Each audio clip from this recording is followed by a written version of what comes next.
السلام علیکم اسٹوڈنٹس. ہم نے سیویئر آف مین کائنڈ کو انگلش میں پڑھا تھا. آج اس کو اردو میں پڑھتے ہیں تاکہ آپ کو اچھی طرح اور بھی سمجھ آ جائیں اور آپ کے ایگزام کے لیے اچھی طرح تیاری ہو جائیں. سیویئر آف مین کائنڈ یعنی انسانیت کا نجات دہندہ. یہ انسانیت کا نجات دہندہ کون ہے؟ یہ حضرت محمد مصطفیٰ صلی اللہ علیہ وسلم ہیں، جو کہ دنیا کے عظیم ترین انسان ہیں. رائٹر اس لیسن میں ڈفرینٹ پیراگراف میں ڈفرینٹ انفارمیشن ہمیں دیتے ہیں. پہلے پیراگراف میں وہ ہمیں عربیہ کے عرب کے علاقے کے بارے میں انفارمیشن دیتے ہیں کہ عرب کا یہ علاقہ انتہائی خوبصورت اور انتہائی اٹریکٹیو ہے، اور یہاں پہ ڈیزرٹس ہیں اور سینڈ ڈیونز ہیں، یعنی صحرائیں ہیں اور ریت ہے. لیکن یہ چارمنگ ایریا اس لیے ہے کہ یہاں کے لوگ شاعری سے بہت شوق رکھتے ہیں، یہاں کے لوگ سفر اور سیاحت سے بہت شوق رکھتے ہیں. تو شاعری اور سفر سیاحت کے لیے یہ علاقہ بہت مشہور ہے. اور پھر اس علاقے میں ایک مکہ کے نام سے ایک شہر جو کہ ریڈ سی سے 50 مائل کے فاصلے پر ہے، اس شہر میں ہمارے آخری پیغمبر حضرت محمد مصطفیٰ صلی اللہ علیہ وسلم کو پیدا کیا گیا. اب اس وقت کے حالات ہمیں دوسرے پیراگراف میں رائٹر ہمیں اس وقت دنیا کے حالات کے بارے میں بتاتے ہیں کہ 5th اور 6th سینچریز میں انسانیت ایک افراتفری کا شکار تھی، جنگیں تھی. دنیا میں 2 سپر پاورز تھی اس وقت، روم اور ایران، اور ان کے درمیان جنگیں تھی، اور اس جنگوں کی وجہ سے پوری دنیا تباہی کا شکار تھی، قتل عام تھا، خون بہ رہا تھا، اور 4000 سے جو سویلائزیشن ڈیولپ کر چکی تھی وہ خطرے میں تھی. ایسے حالات میں اللہ تعالیٰ نے حضرت محمد مصطفیٰ صلی اللہ علیہ وسلم کو اس دنیا میں بھیجا تاکہ دنیا میں پھر امن کو قائم کریں. پھر ایک اگلے پیراگراف میں ہمیں رائٹر اس پیغمبر کے بارے میں معلومات دیتے ہیں کہ انہوں نے 38 ایئرس کے عمر میں ایج میں غار ہیرا کی طرف جانا شروع کیا، وہاں پہ میڈیٹیشن مراقبہ شروع کیا، اور لوگوں کے حالت کے بارے میں بہت زیادہ سوچتے تھے، غمگین رہتے تھے. پھر ایک دن جبرائیل علیہ السلام آئے اور ان کو اللہ تعالیٰ کا پیغام پہنچایا کہ اقرا یعنی ریڈ اپنے رب کے نام سے پڑھ.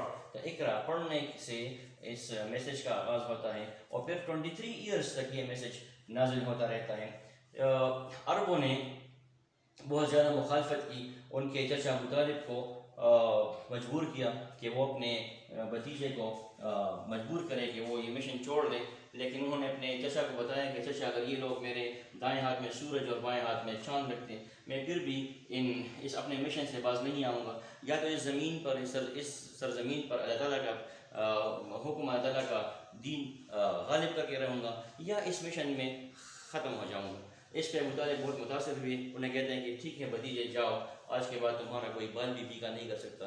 اپنے چچا کے سپورٹ کے بعد وہ اور بھی حوصلہ مند ہوئے، اور پھر یہ جو 23 ایئرس تک یہ میسیجز اللہ تعالیٰ کی طرف سے پہنچتے رہے اور یہ لوگوں تک پہنچاتے رہے، تو انہوں نے تمام عربوں کو بہت زیادہ چینج کر دیا. عربوں کی زندگی تبدیل ہو گئی، ان کا لائف سٹائل چینج ہو گیا، اور ایک ایور لاسٹنگ امپریشن لوگوں کی زندگی پر ہمیشہ کے لیے رسول اللہ صلی اللہ علیہ وسلم کی ایک ان کا اثر پڑ گیا. یہاں تک کہ آج بھی اگر ان کے بارے میں کوئی نازیبا بات کہیں تو لوگ اس کو قتل کرنے پر تیار ہو جاتے ہیں.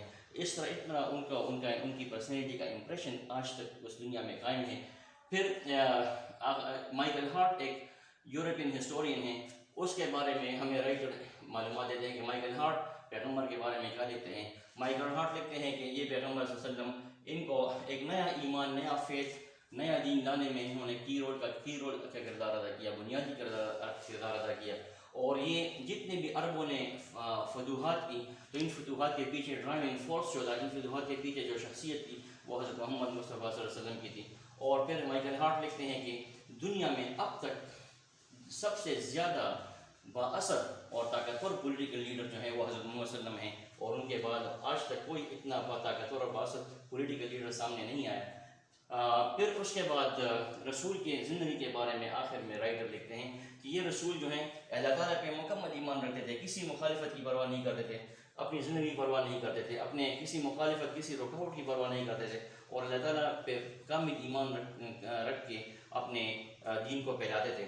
پھر ایک پرفیکٹ ماڈل تھے، یعنی وہ لوگ ان کو فالو، تاکہ لوگ ان کو فالو کریں، ان کی طرح زندگی گزاریں، ہر شعبے میں ان کی زندگی فالو کرنے کے قابل ہیں. ایک نوبل کریکٹر ہیں، بہت شریف انسان، جس نے بیواؤں کو حقوق دیے، جس نے یتیموں کو حقوق دیے، جس نے غریبوں کو حقوق دیے، جس نے دنیا کے ہر انسان کو، یہاں تک کہ انہوں نے جنگوں کے بارے میں اصول قائم کیے کہ جنگ میں بھی کسی بوڑھے کو، کسی بچے کو، کسی خواتین کو کچھ نہیں کہا جائے گا، بلکہ اس نوجوان کو بھی کچھ نہیں کہا جائے گا جو کہ مسلمان فوج کے خلاف نہیں لڑیں گے اور ہتھیار پھینک دیں گے.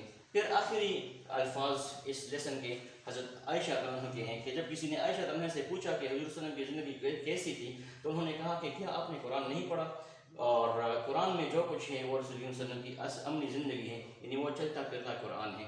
This is what about the savior of mankind that I explained to you in Urdu, and now you should study the book, the lesson with this Urdu explanation, and then ask me if you have any question.